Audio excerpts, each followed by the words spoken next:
Assalamualaikum warahmatullahi wabarakatuh.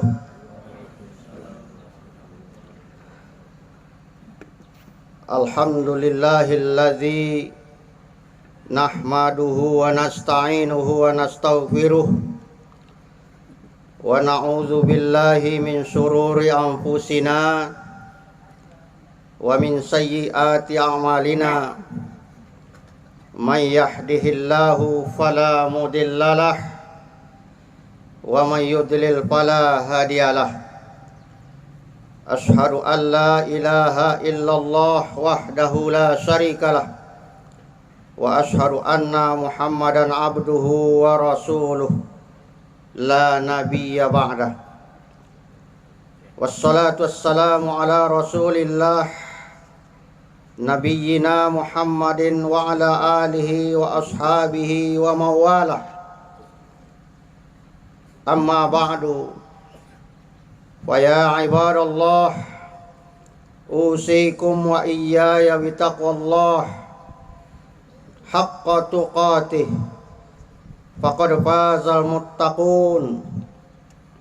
Qala Allah ta'ala fi kitabihil karim, ya ayyuhalladzina amanu kutiba alaikumussyiyam kama kutiba alal ladzina min qablikum la'allakum tattaqun. Allahu akbar, Allahu akbar, la ilaha illallah, wallahu akbar, Allahu akbar walillahil hamd. Allahu akbar kabira walhamdulillahi katsira wa subhanallahi bukratan wa asila. Masyarul muslimin wal muslimat, jamaah salat Idul Fitri rahimakumullah.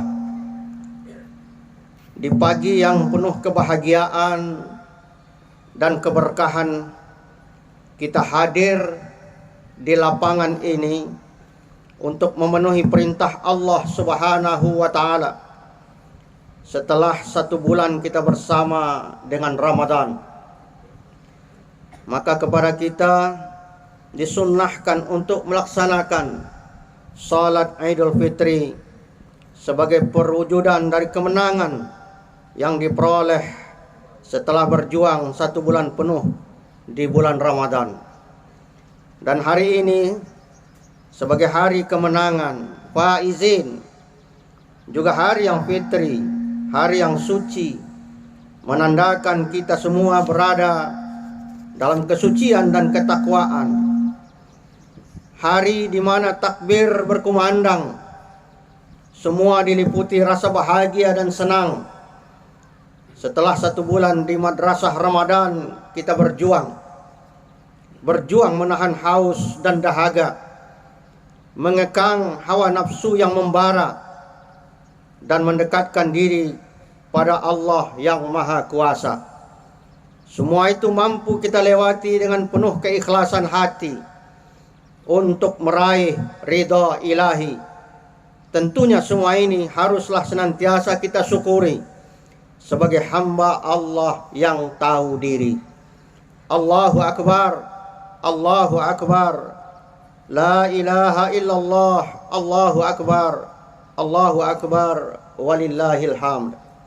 Jamaah salat Idul Fitri yang dirahmati Allah Subhanahu wa ta'ala, Ramadan 1444 Hijriah telah meninggalkan kita, dan kepada orang-orang yang beriman diperintahkan untuk berdoa kepada Allah Subhanahu wa ta'ala agar diberikan umur yang panjang sehingga bisa bertemu kembali dengan Ramadan di tahun yang akan datang. Perasaan bahagia yang terlihat di raut wajah orang beriman tetap saja tidak dapat menutupi kesedihan berpisah dengan Ramadan itu. Betapa tidak, 1 bulan penuh kebersamaan yang totalitas telah terjalin begitu indah dan romantis, tiba-tiba saja berakhir dan Ramadan segera pergi meninggalkan kita.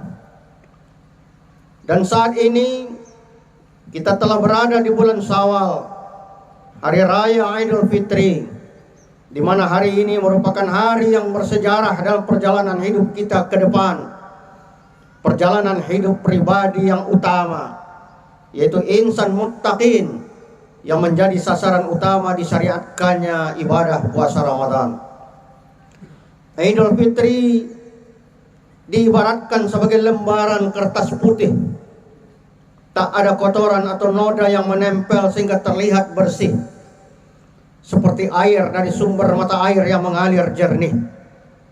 Dan kesucian ini seharusnya kita jaga sekuat tenaga agar kertas dan air ini tak ternoda. Kita hindari perbuatan-perbuatan dosa yang akan menempelkan noda, baik itu dosa antar sesama, terlebih dosa kepada Allah Subhanahu wa Ta'ala. Pada kesempatan ini, usaha yang harus kita lakukan adalah berusaha untuk menguatkan ketakwaan kita kepada Allah Subhanahu wa Ta'ala, yang merupakan tujuan utama sekaligus buah dari perintah puasa di bulan Ramadan. Sebagaimana ditegaskan dalam ayat Al-Quran tentang perintah puasa ini, ya ayyuhalladzina amanu kutiba alaikumussyam kama kutiba alal ladzina min qablikum la'allakum tattaqun. Wahai orang-orang yang beriman, diwajibkan atas kamu berpuasa sebagaimana diwajibkan atas orang-orang sebelum kamu, agar kamu bertakwa. Sehingga bisa dikatakan bahwa hari ini, setelah kita melaksanakan ibadah puasa dengan iman dan kepasrahan kepada Allah, maka karakteristik ketakwaan sudah seharusnya bersemayam di dalam diri kita. Karakteristik itu diantaranya adalah keteguhan hati untuk menjalankan segala perintah Allah dan menjauhi segala yang dilarangnya. Ramadan telah melahirkan kesadaran fitrah kita sebagai hamba untuk senantiasa mengabdi hanya kepada Allah Subhanahu wa Ta'ala. Dan itu merupakan implementasi firman Allah dalam surah Az-Zariyat, wa ma khalaqtul jinna wal insa illa liya'budun. Allah menyampaikan dalam ayat ini, tidaklah aku ciptakan makhluk jin dan manusia kecuali hanya untuk mengabdi kepadaku.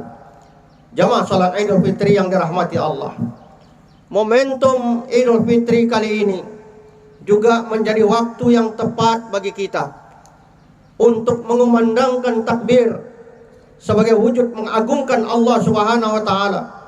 Allah lah zat yang paling besar, tidak ada yang lebih besar dari dirinya. Allah lah yang paling berhak atas segala apa yang terjadi di alam semesta ini, termasuk apapun yang terjadi pada diri kita. Kita adalah makhluknya yang lemah, dhaif, tiada berdaya. Makhluk yang diciptakan dari tanah, yang proses penciptaannya memberikan pelajaran mendalam bagi kesadaran tentang siapakah kita, di mana kita, dan akan kemana kita. Allah berfirman dalam Al-Quran surah Al-Mu'minun ayat 12, walaqad khalaqnal insana min sulalatin min tin. Sungguh kami telah menciptakan manusia dari saripati yang berasal dari tanah. Kemudian dilanjutkan dengan ayat berikutnya, summa ja'alnahu nutfatan fi qararim makin. Kemudian kami menjadikannya air mani itu di dalam tempat yang kokoh, yaitu rahim. Selanjutnya Allah SWT menjelaskan keagungan dan kekuasaannya memproses terbentuknya jasad dan ruh kita di dalam ayat 14. Summa khalaqnal nutfata 'alaqatan fa khalaqnal 'alaqata mudghatan fa khalaqnal mudghata 'idzaman fakasawnal 'idzama lahma thumma ansha'nahu khalqan akhar fatabarakallahu ahsanul khaliqin. Kemudian air mani itu kami jadikan sesuatu yang menggantung. Lalu sesuatu yang menggantung itu kami jadikan segumpal daging. Lalu segumpal daging itu kami jadikan tulang belulang. Lalu tulang belulang itu kami bungkus dengan daging. Kemudian kami menjadikannya makhluk yang berbentuk lain. Maha suci Allah, sebaik-baik pencipta. Allahu Akbar, Allahu Akbar, la ilaha illallah, Allahu Akbar, walillahil hamd. Karena itu jamaah salat Idul Fitri yang dirahmati Allah Subhanahu wa Ta'ala, mari jadikan Idul Fitri ini sebagai ajang untuk merenung, berpikir sekaligus bermuhasabah, terutama tentang kebesaran Allah SWT, sekaligus bertekad untuk menjaga kesucian diri kita. Setelah melalui kawah candra di muka perjuangan dan pendidikan di bulan Ramadan, kita harus mampu menjadi pribadi utama yang paripurna sebagai hasil gemblengan puasa Ramadan 1 bulan penuh. Ketika kita berpuasa, kita berjuang menahan diri untuk tidak makan dan minum.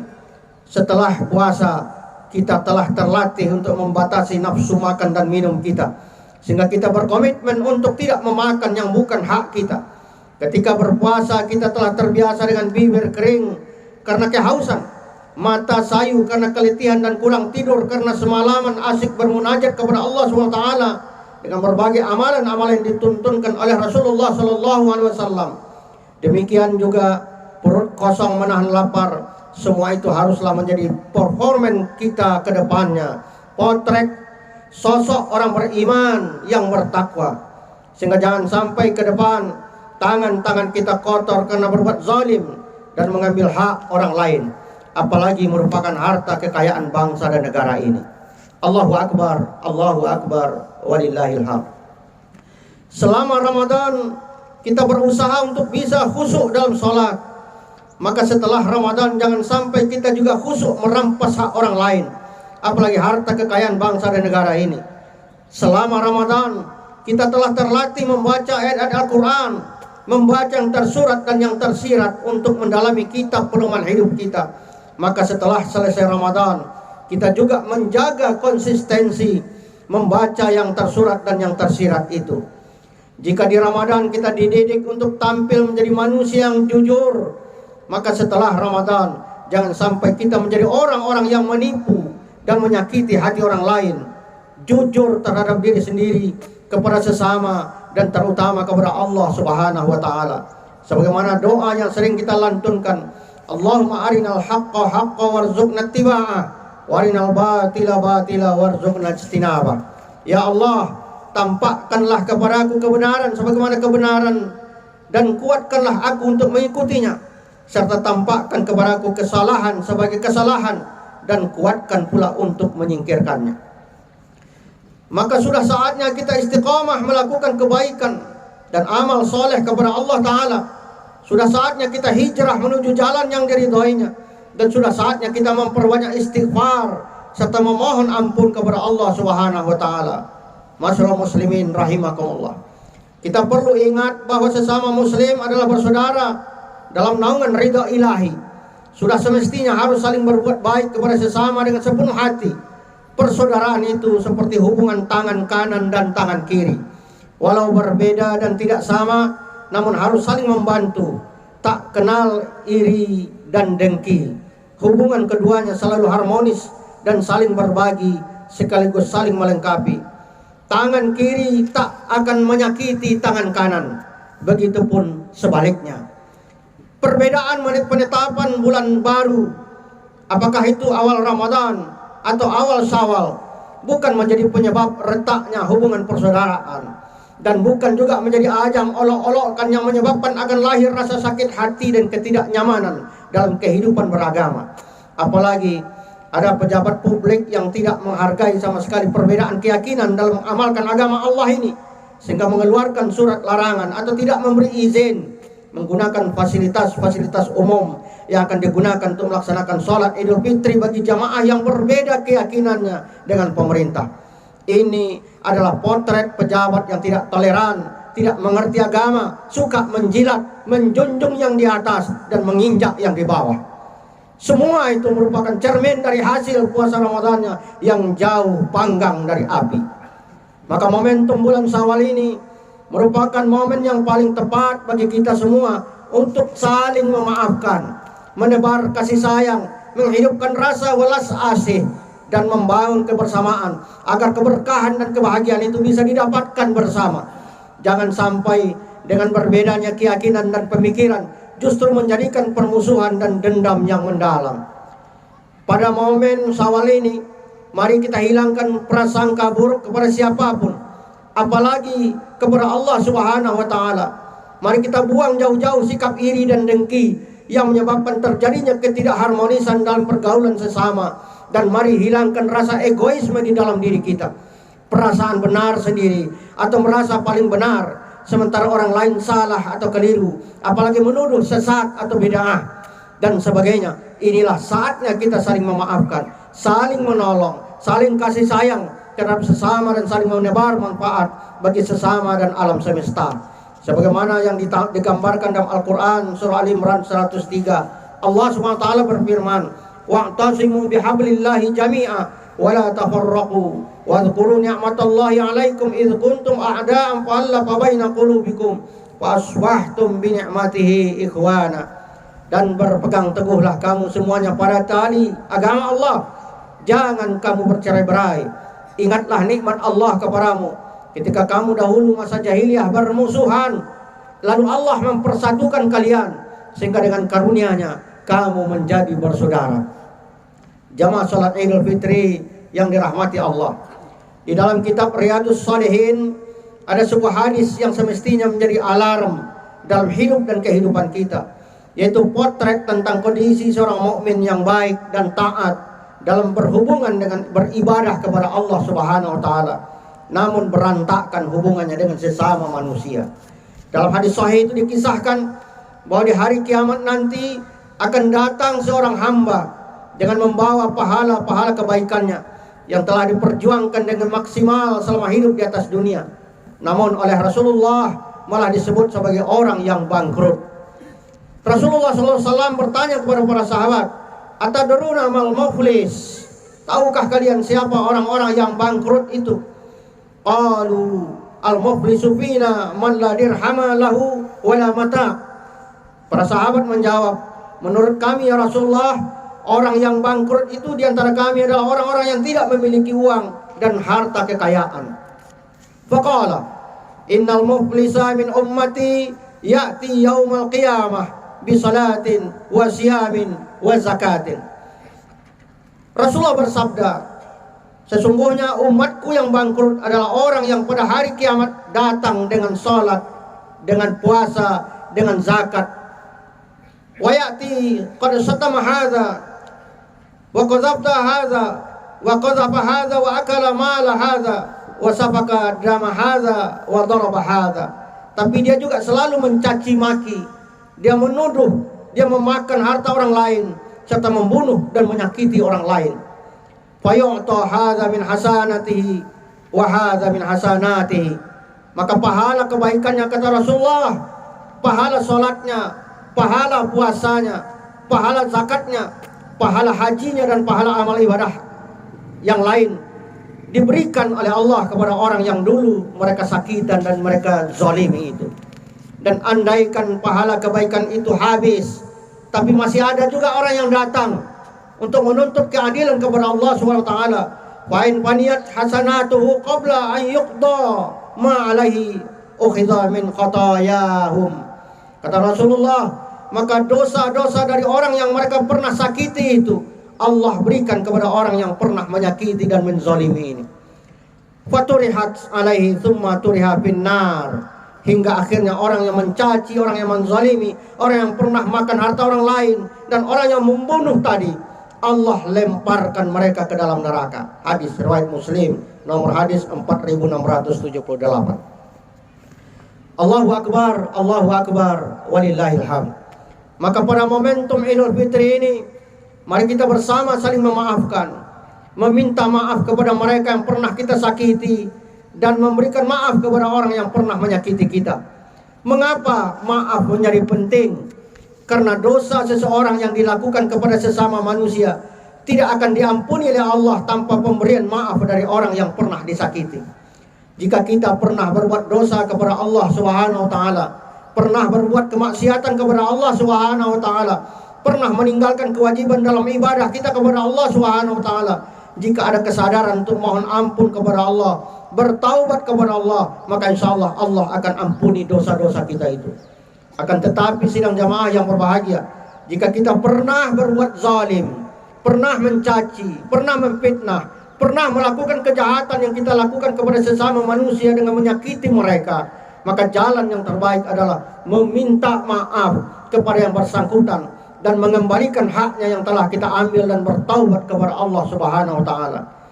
Yang menjadi persoalan sidang jamaah yang berbahagia, ini cukup rumit sekali, adalah ketika harta kekayaan milik bangsa dan negara ini yang diambil, yang dikorupsi dan digelapkan. Tentu di samping harus dikembalikan kepada negara sebagai pemilik kekayaan itu, namun secara bersamaan harus meminta maaf kepada seluruh anak bangsa ini.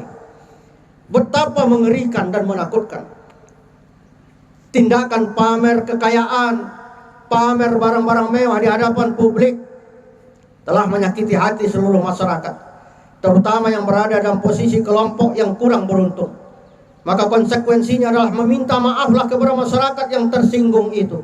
Apalagi yang dipamerkan itu malah hasil korupsi, hasil make up anggaran, atau hasil dari penipuan dan manipulasi. Jika kasusnya seperti ini, solusinya adalah bertaubat dengan taubatan nasuha.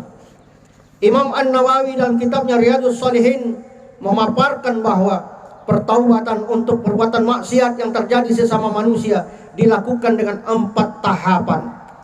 Yang pertama disebutkan oleh Rasulullah di dalam kitab itu, disebutkan bertaubat dan berhenti dari perbuatan tersebut, artinya tidak pernah mengulang lagi. Yang kedua, menghadirkan penyesalan dalam diri untuk atas kesalahan dan kemaksiatan yang pernah dilakukan. Tanamkan dalam diri kita menyesal telah berbuat selama ini. Yang ketiga, berniatlah bersungguh-sungguh untuk tidak mengulangi lagi perbuatan itu. Dan yang keempat, yang terakhir, adalah mengembalikan tanggungan atau hak-hak yang telah kita ambil dari orang yang telah kita sakiti. 4 itu yang dituntunkan oleh Imam An-Nawawi. Dalam kitabnya Imam An-Nawawi juga memaparkan sebagai berikut: wa yabra'a min haqqi sahibiha fa in kanat malan aw nahwahu radduhu ilaih. Jika tanggungan itu berupa harta atau sejenisnya, maka wajib mengembalikan harta itu kepada yang berhak. Kalau memang hak orang lain, kita kembalikan hak itu. Wa in kanat hadda qadhbin wa nahwahu makkanahu minhu aw talaba afwahu. Jika berupa tuduhan, berupa berita bohong atau fitnah, maka hendaklah mencabut tuduhannya itu serta klarifikasi bahwa itu adalah fitnah, kabar bohong, lalu meminta maaf kepada yang bersangkutan. Di era media sosial yang canggih ini, sangat mudah sekali jari-jari kita berbuat dosa.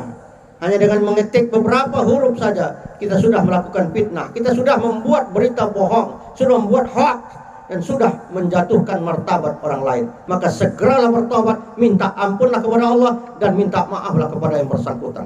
Wa in kanat ghibatan istahallahu minha. Jika berupa pengumpatan, cacian, hinaan dan ghibah, maka hendaklah meminta maaf kepadanya. Itulah penjelasan Imam An-Nawawi tentang pertaubatan atas maksiat seorang hamba yang menyakiti sesama manusia. Hadirin yang dirahmati Allah, pengabdian seorang hamba akan menjadi sempurna apabila hablum minallah terintegrasi dengan hablum minan nas, dan itu dididik, dibina, dilatihkan kepada orang beriman selama bulan suci Ramadan, sehingga seluruh bentuk ritual ibadah yang disyariatkan Allah kepada orang beriman akan dapat mencapai 2 target besar, yaitu yang pertama kesolehan individual, dan yang kedua adalah kesolehan sosial. Apabila seseorang hanya mampu menjadi orang yang soleh secara individual, maka inilah orang-orang yang disebut oleh Rasulullah SAW sebagai orang-orang yang bangkrut tadi. Semoga dengan selesainya kita menjalani aktivitas amaliyah di Ramadan kemarin, kita dibina, kita ditempa, kita di training secara total, hendaknya kita dapat menjadi pribadi yang lebih baik dalam beribadah kepada Allah Subhanahu wa taala dan membawa kebaikan sosial yang lebih bermanfaat dalam kehidupan kita. Amin ya rabbal alamin. Jadilah kita menjadi orang yang menang, tetapi sekaligus jangan menjadi pemenang yang lupa diri, sehingga menyebabkan kepribadian kita akan kembali kepada titik nol. Mengakhiri khutbah ini, marilah kita tingkatkan ketakwaan kepada Allah dan bermohon hanya kepada Allah Subhanahu wa taala, dan yakinlah bahwa hanya Allah lah yang bisa mengabulkan permohonan hamba-hambanya. Allahumma ighfir lil muslimina wal muslimat wal mu'minina wal mu'minat al ahya'i minhum wal amwat. Allahumma inna nas'aluka minal khairi kullih ma alimna minhu wa ma lam na'lam, Allahumma aslih ahwalal muslimin wa arhis as'arahum wa aminhum fi awtanihim. Allahumma aslih lana dinana alladhi huwa ismatu amrina wa aslih lana dunyana allati fiha ma'asuna wa aslih lana akhiratana allati ilaiha ma'aduna waj'alil hayata ziyadatan lana fi kulli khair waj'alil mauta rahatan lana min kulli syarrin. Rabbana ighfir lana wa li ikhwanina alladhina sabaquna bil iman wa la taj'al fi qulubina ghillan lil ladzina amanu Rabbana innaka raufur rahim. Allahumma iftah bainana wa baina qaumina bil haqqi wa anta khairul fatihin. Rabbana atina fid dunya hasanah wa fil akhirati hasanah wa qina adzabannar. Subhana rabbika rabbil izzati amma yasifun wa salamun alal mursalin walhamdulillahi rabbil alamin. Assalamualaikum warahmatullahi wabarakatuh.